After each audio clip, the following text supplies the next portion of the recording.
Guys, welcome to Better Bachelor. My name is Joker with a face for radio and a voice for print. Today we're going to talk about a culture war, so to speak. They say that politics is downstream from culture. And since culture is kind of going crazy, well, so are politics, and that's where everything's kind of going. I watch various content here on YouTube, but usually I don't have time. I'm usually doing other things and staying busy. But I wanted to talk about this particular gentleman because he's a great example of fighting back against the culture and putting your voice out there. But he's doing it in a very unique and important way that I think, which is he's creating culture. Oftentimes, creators like Tim Pool and others say, well, we need to create new culture. We need to get people to see the world from our views, and we need to create culture. And they keep repeating that mantra. But the problem is they never get around to actually creating the content or creating the culture. And I want to talk about young Ripa. This is a gentleman named, I think is Eric James? I'll know here in a second from his web page here. But Eric July. That's it, Eric July, not Eric James. He's a YouTube content creator. He's got about 100,000 more followers than I do, or supporters, subscribers, whatever you want to call it. And he decided, hey, you know what? I'm tired of all these woke comic books. I like comics. He does a podcast on them. He does his YouTube channel talking about movies and comics and current events. And he said, you know, I'm tired of something that I love, going woke, and there's no more comic books that I can enjoy. So he decided to create his own comic book series. Now, this isn't a plug. He hasn't paid me anything, but he's a great example of a guy, a single man that just says, you know what? I don't like what's going on. I'm going to change the world. So here's his page. And if you want to look him up, it's Young Ripa 59. He does comics, gaming, liberty, music. And I believe he's an anarcho-capitalist. So he doesn't really fall in line with many of our politicians today. But he has a very open mind, and he doesn't like the woke BS that's come out there. And so what he's decided to do is, I'll get to some of those in a second. What he's decided to do is when he comes across cartoons or comic books like this, is you can see here, you've got two guys that are white that it looks like a Latina female is sitting here, and she's decided to push back against the patriarchy by the paragraph she responds to is what somebody says, Commissioner Montoya. She says, what I know, Beckett was an ist and a phobe.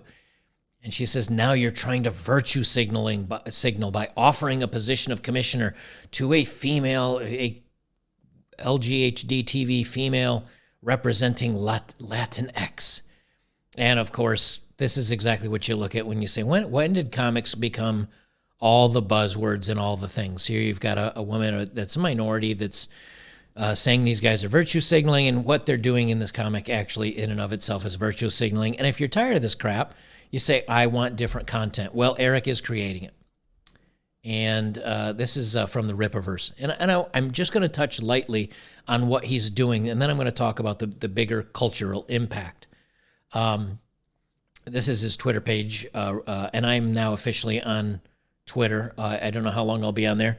But it's ripaverse.com. And he said, hey, you know what? I'm going to create a comic book that represents the world the way I see it, and not through the eyes of progressivism and justice. And so he started a GoFundMe, or it's not an actual GoFundMe. He created his own web page, and so that way he doesn't have to pay a certain percent to GoFundMe or any of the other sites that also will kick you off if your political ideology does not line up with theirs. And he started with a campaign goal of $100,000 to create a comic book called Ism.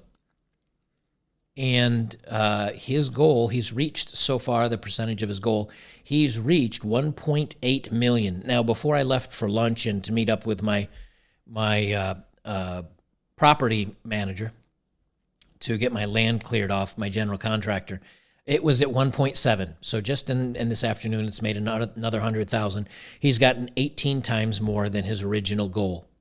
And the reason why is because he's telling, I know this sounds crazy.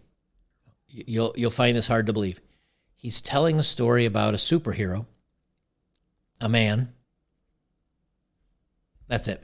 No political messaging, no reaching out to certain groups. He's just telling a story. And people are so thirsty for that, so thirsty for a culture that doesn't try to cram the progressivism down their throats, that people are lapping this up. And I'm going to read the description, and then we'll get on to a web page showing you how little people actually care that he happens to be a black man. They care dramatically that he's a black man, but he's not touting the message. He's not speaking the lines that he's supposed to speak about what the left proclaim. He's just telling a story. Anyway, he says the story is about Avery Silman, was once an entry-level hero known as Issam in the city of Floor-Spark, Texas. Shortly after gaining his special abilities, a certain event had him hang up his suit, and now he stays on the outskirts of the city living as a rancher. Avery's sister, Altona, gives him a call and wants him to visit an old friend by the name of Darren Fontano.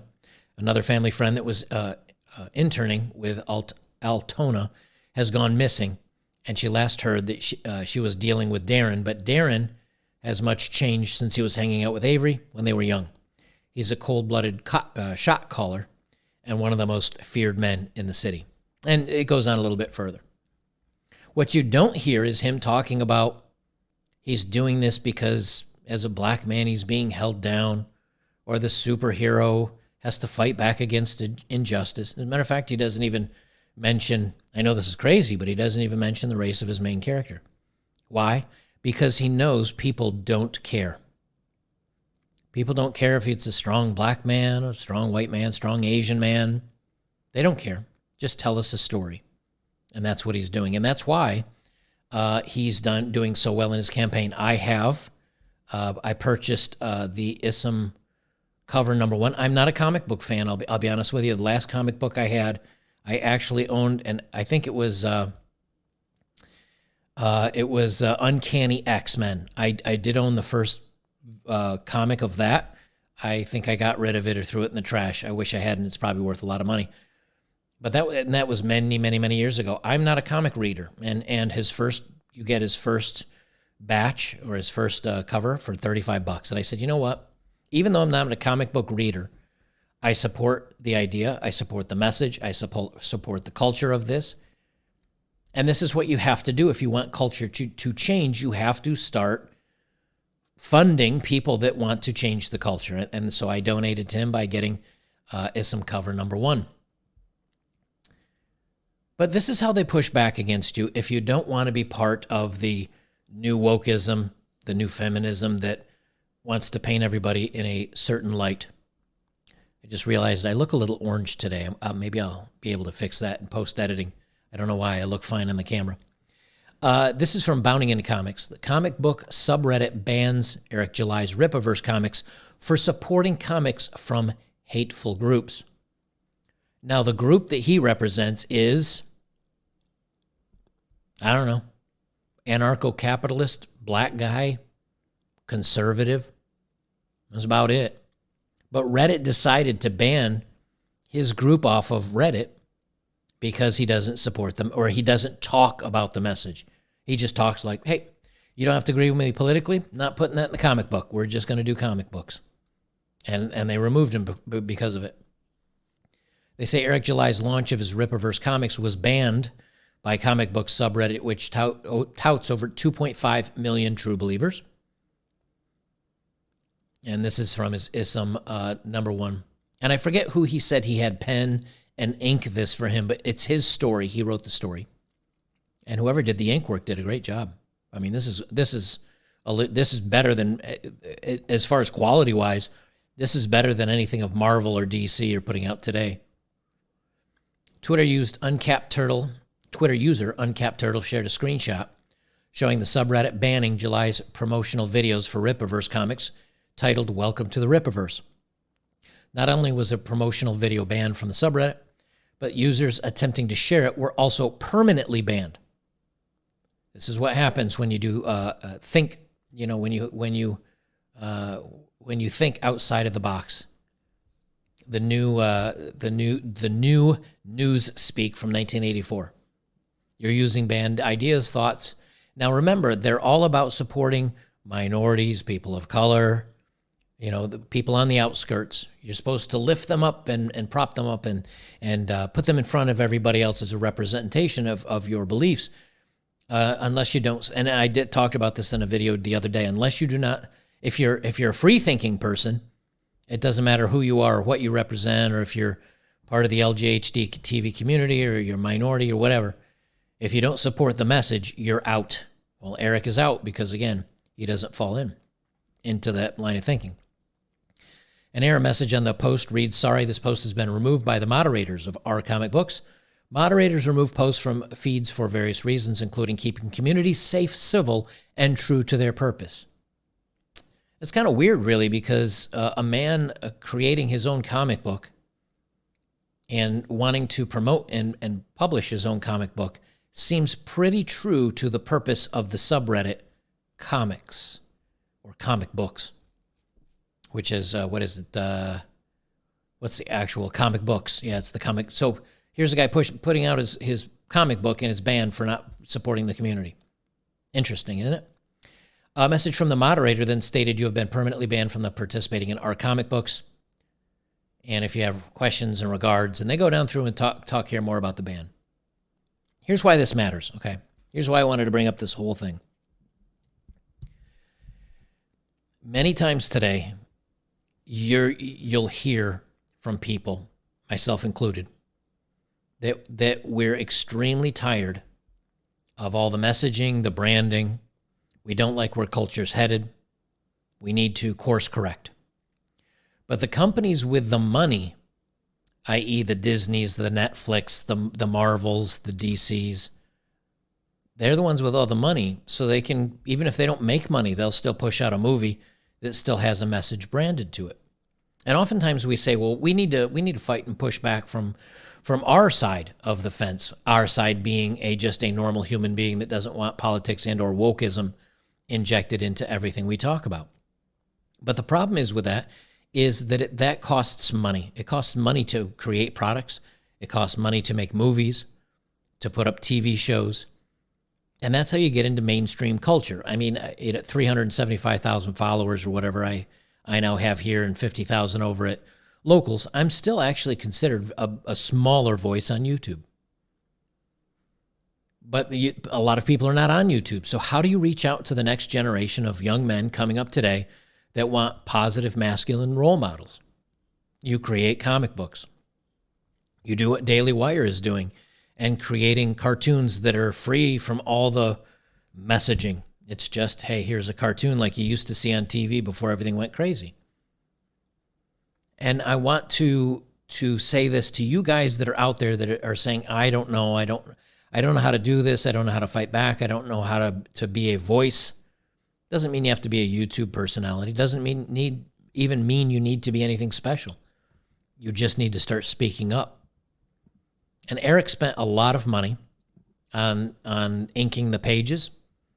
And even though he's gotten a lot more money than he originally intended, there's two types of people that will look at this. And many on the left right now are calling him a grifter and a sellout. Why, I don't know. Actually, I do know. They're calling him all these names because he actually is doing something that is turning out to be very successful. Again, initially he wanted $100,000 to do this, and now he's got $1.8 million. Now, the thing that I think blew me away the most about all of this is that people are actually hating on him for making so much money by coming up with his comic. And I do not understand that. He didn't twist anybody's arm. He didn't force anybody to do this. But because I bought my comic book and I'm having it sent to me when he had, this morning I bought it, when he had 1.7 million already in his bank. I don't care what he does with it. I care that he's creating a message and that he's coming forward with a full series of comic books that are pushing back against the message. And I wanted to talk about this because it shows you, number one, that if it doesn't matter how you align with skin color or your ideology, or whether you're a man wanting to be a woman or a woman that's now a man, or none of that matters unless you support the leftism, the wokeism. None of that, it goes to the wayside. You're only as good as you can be. Your only value is for what you can be used for. And the minute you cannot be used anymore, and the minute you don't support their message anymore, and you want to speak your mind as a free man, they will cast you out, and they will say you're one of the bad ones and that you've been brainwashed and everything else. You're only a political pawn to them. And the way you fight back is exactly the way Eric is doing it. You come out and you be a positive man. You share your message. You put out product out there that will help younger people maybe get into something and not get indoctrinated into all the messaging. And I wanted to talk about that because I think this is very important. I think this is the way that we men become appreciated again and loved again, by being strong men. And that's not the message that's coming from certain sides of the political aisle. It's just not anymore. This is how you push back. And so if any of you young men out there want to make a difference in society, you can kind of be quiet, just work at a workplace that'll maybe make fun of you or sell products. You can buy products from companies that will crap on you. Or you can say, you know something, I'm going to put my money where I know I'm being appreciated. I guarantee you every penny that Eric is making from this, from Ripa, I don't know which he prefers to be called, whether it's young Ripa, but every penny that Ripa is making, I guarantee you he will appreciate more, and he will do more positive for the world with his comic book series, and maybe starting a company, a publishing company, maybe hiring other people to start doing comic books. I hope that happens. I hope someday it'll be Marvel Comics, DC Comics, and Ripa Comics, or Ripaverse Comics. I think that would be amazing. Nothing would make me more excited to see a content creator on YouTube changing the world, getting his voice heard, and changing society, and taking money from the people that hate us. I would love that very much. All right, for those of you here on YouTube, join me over on betterbachelor.locals.com.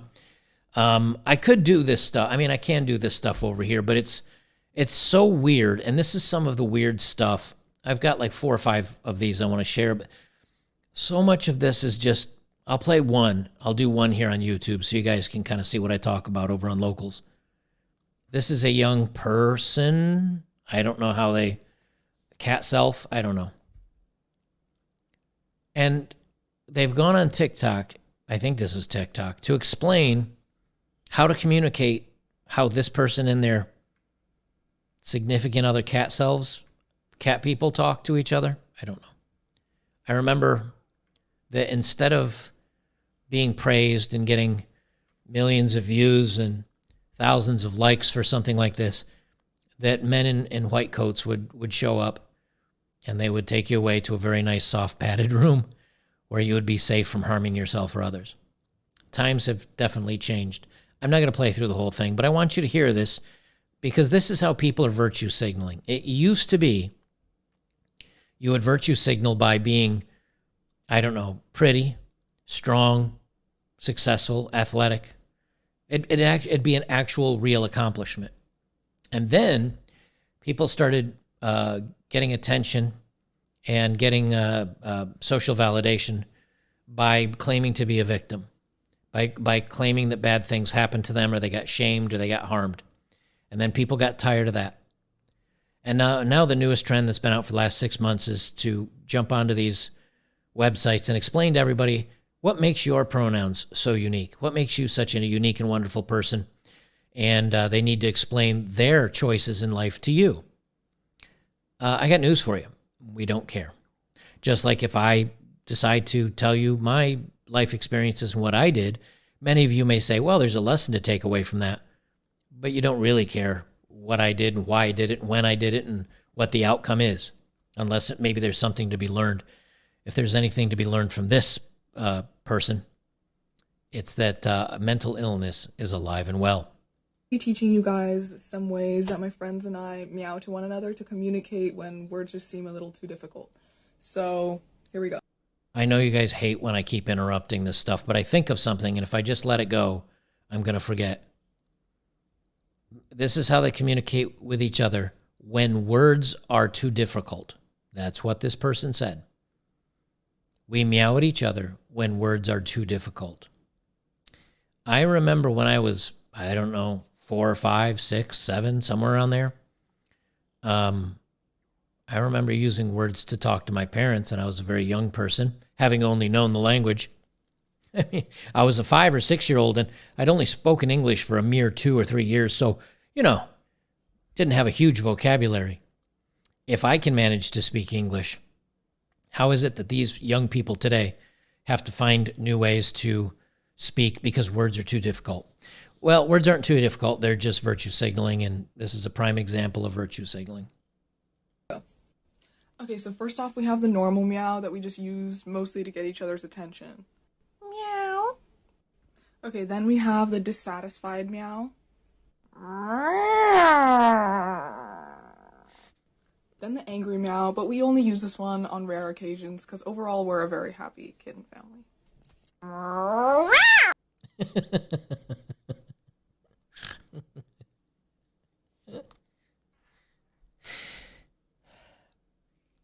The thing is, I don't think this person really is mentally ill. I really don't. I mean, I think she's just perfectly fine. And I know that sounds crazy to many of you. She's trying to get attention. That's all this is a cry for help and a cry for attention. It's please pay attention to me. Please validate my choices. Please see how unique and wonderful, and people have been doing this forever. In the 60s, it was the hippie kids with the flowers in their hair. In the 70s, it was punk rock. Well, actually, punk rock was maybe a little bit further into the 80s. But then there was punk rock in the 80s. In the 90s, it was, death metal and hair metal, what we used to call it, heavy metal. And then it went to, I don't know what, grunge. There's always been an outlier. Well, this last decade's outlier, I don't know what you call it, the virtue signal generation. She knows very well, this person, I don't, he, she, I don't, this person knows very well what they're doing. It's getting attention. It's the pay attention to me. I mean, this is 30 seconds into a minute and 20 of this. This is all you need. All right, guys, if you're here on YouTube, make sure to join me over at betterbachelor.locals.com. Please become a supporter at $5 a month or $50 a year if you'd like to get $10 off for a year. I talk a lot more about this stuff over there, get into politics a little bit deeper, or you can just join me down below. Become a supporter here on YouTube. Just hit the join button. And for the couple of people that have joined, thank you very much. And for those of you that have hit me up with some, I didn't know this was a thing, shows you how much I use YouTube. But those of you that hit me up with a tip for my last video, I thank you very much. That stuff goes a long way. For the rest of us, let's go on to the rest of the craziness that I have for us today.